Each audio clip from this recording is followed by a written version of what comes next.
1941 Ford Woodie arriving here at Evolve, and this is going to be a complete restoration job for a very important museum client of ours, and we are just super excited to be working on this beautiful car.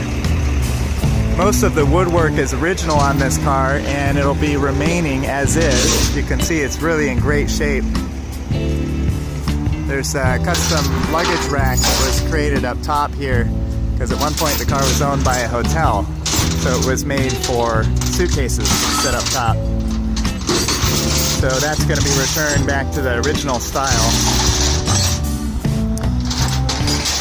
And other than the woodworking, we will be redoing everything. So the